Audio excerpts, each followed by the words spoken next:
Have you ever jumped into something unsure exactly what you were getting yourself into?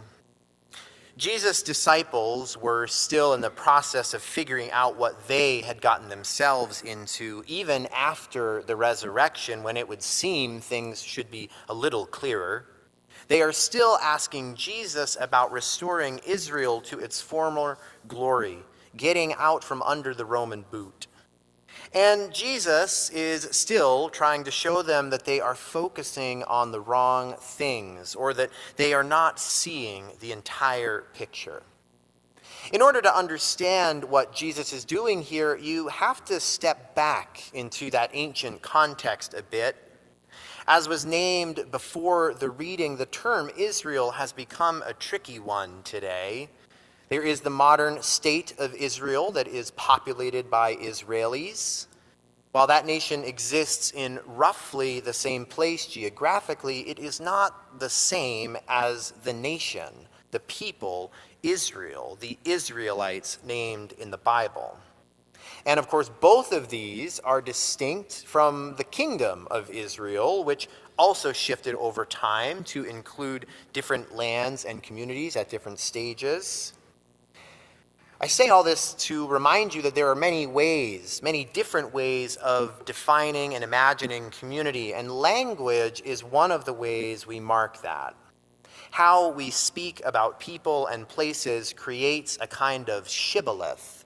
How many of you know that word, shibboleth? A shibboleth is a sort of password, a marker to distinguish who is in and who is out. It comes from the Hebrew Bible. In the 12th chapter of Judges, the Gileadites are trying to determine who among them are Ephraimites, and they ask each person to say the word shibboleth, knowing that due to the linguistic differences, all Ephraimites will say something more like sibboleth due to the difference in pronunciation.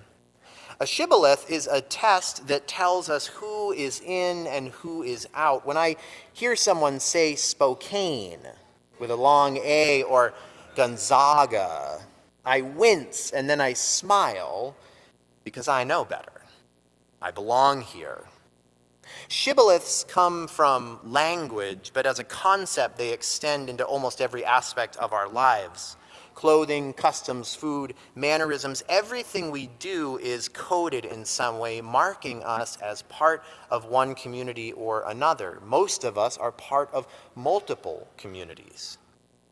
Israel has become a kind of shibboleth. To speak of Palestine is to stake out a certain political position, it seems, and to uncritically associate biblical Israel with modern Israel is yet another political claim. This is not a new problem. Jesus seems to understand that problem. When the disciples ask him about restoring Israel's sovereignty, they are asking about the kingdom of Israel, presumably. Presumably, they are talking about the united monarchy of Solomon, rather than the northern kingdom, which split to become Israel, splitting from the kingdom of Judah. But in Jesus' response, he does not name the kingdom of Israel. He tells the disciples, rather, that they will be his witnesses in Jerusalem and Judea, the surrounding province around Jerusalem, which would have been in the southern kingdom, and also in Samaria, which would have been the northern kingdom for the most part, where the Samaritans, right, the ancient enemies of the Israelites lived. And then Jesus goes on to include all the known world. There is no speaking of sovereignty in Jesus' response. The disciples are called to be witnesses in places and indeed in every place where they go. The community that Jesus has established is one without borders, one in which people born of any nation are welcomed and included. This is a radical way of looking at this, but it's radical because it goes back to the roots. You remember, radical comes from the Latin word for root. Jesus is doing something new by doing something very old. Throughout the Hebrew Bible, there are numerous references to how the people, Israel, are supposed to eat and dress and pray and work and rest, etc. These commandments become sorts of shibboleths meant to set them apart, to mark them as a people committed to the living God, the God of Jacob. And alongside so many of these commandments are instructions about how they are to treat aliens and strangers among them. Particularly the Sabbath commandment, which extends to people enslaved by the Israelites, as well as to animals and to anyone living within their communities, even just for a short time. Every living thing is included in this rest. Jesus has once again challenged the disciples and their notion of community. He is challenging their very ideas about belonging, what it means to be a part of this community, who is in and who is out. Jesus expands the notion of community beyond clan and kinship into proximity and even beyond. He is forming a new community. But he is building upon the foundation laid by his Jewish ancestors who were called into a way of knowing God that set them apart from their neighbors by making them better neighbors. Today in America and in many places around the world, our sense of community is shifting and seems to be perhaps moving in the opposite direction. How many of you know what the true Scotsman fallacy is? Are you familiar with this idea? The true Scotsman fallacy is a tactic used in an argument in which you essentially restate a claim to exclude the exception that would disprove your claim. The classic example is this, and I'll say this is one is not, I checked with Morag and this is not based in fact. If I were to say, I might make the claim, no Scotsman puts sugar in their tea. And you might say, well, I have seen Morag, who is indeed Scottish, put sugar in her tea, and therefore that claim cannot be true. And I could retort by saying, well, no true Scotsman puts sugar in their tea. This is a way of using language to redraw a boundary, to exclude someone. To bring it into a more relevant political context, I can imagine someone saying Americans don't want to have to learn Spanish to get along in their own country. And there are numerous responses to this. We could point out that many Americans already speak Spanish as a first language. We could point out that many of us who grew up speaking English actually speak quite a bit of Spanish and hope to learn more. And you can already hear the response to these objections. Well, no real American wants to learn Spanish. This would seem to be a hallmark of authoritarianism, systematically carving away at the people who will not accept your definitions and boundaries. We see this administration illegally and cruelly deporting people, while U.S. law protects people within the borders, those born here and those not born here. This administration would like to reframe that language to cut out anyone who isn't a native-born citizen. And trust me, they won't stop there because they never stop there, because they're not trying to understand the people who actually make up this country. They're trying to narrow the definition of who matters.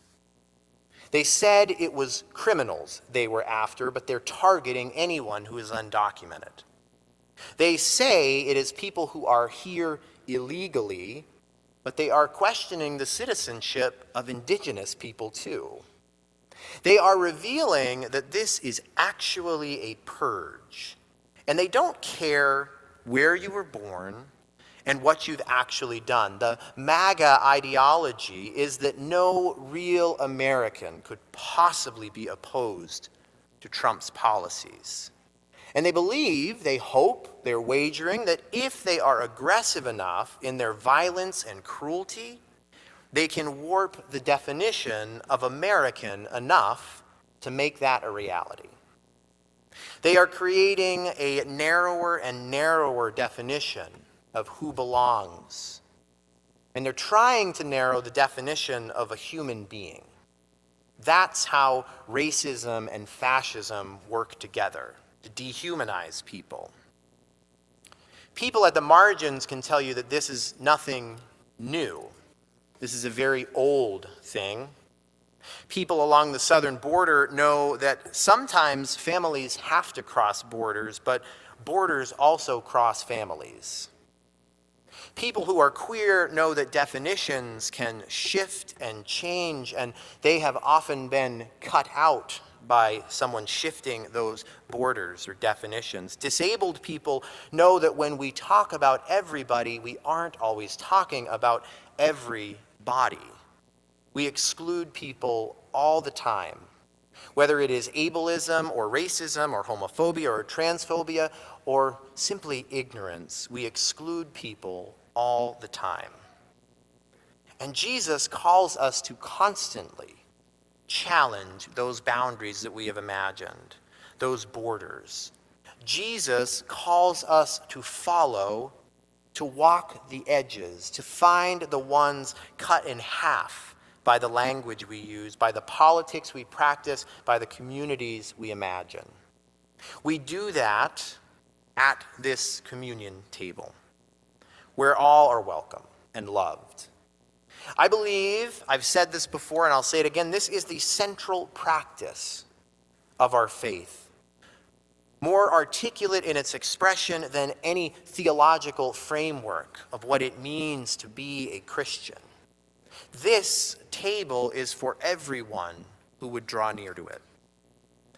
But it cannot stop there. It cannot stop there because there have always been, there will always be people trying to set up new shibboleths, trying to redraw boundaries and borders, to erase people, to disconnect communities from one another and from their Creator. Our call as Christians is to move from this table to the edge of the room, to see who is not included, not welcomed, not beloved, and to proclaim the good news that they are, in fact, welcomed, needed, and beloved forever, irrevocably. And so I want us to challenge this definition of what it means to be a Christian. Like American, that terminology, I believe, has become fraught with people trying to narrow it to be a more and more restrictive category. Sadly, the word Christian has become a way of defining who someone is rather than what they do and how they live. Sometimes when I read the news, I don't know if I want to be a Christian anymore. If this administration is Christian, I'm not sure I want a seat at that table. If eliminating the programs that allow disabled people and retirees and our veterans and our children to survive, if that is American, I don't really think I want to have a seat at that table. If Christianity is what they say it is, if it is for who they seem to believe it is for, then the only business we have at this table is to flip it. We should want to be at the table with people following Jesus. We should want to be at the table with people doing mercy and justice, showing kindness and daring empathy. More than that, we must be about the work of setting a table where all people are welcome, truly welcome, where people are safe, where the only shibboleth is showing up. If you come to this table, then you are invited. That is what it means to follow Jesus. That is a decision we must make every single day. When they challenge who belongs, when they try to intimidate and silence, when they try to make people disappear, that is the decision we must make at this table. Who will we follow? Amen.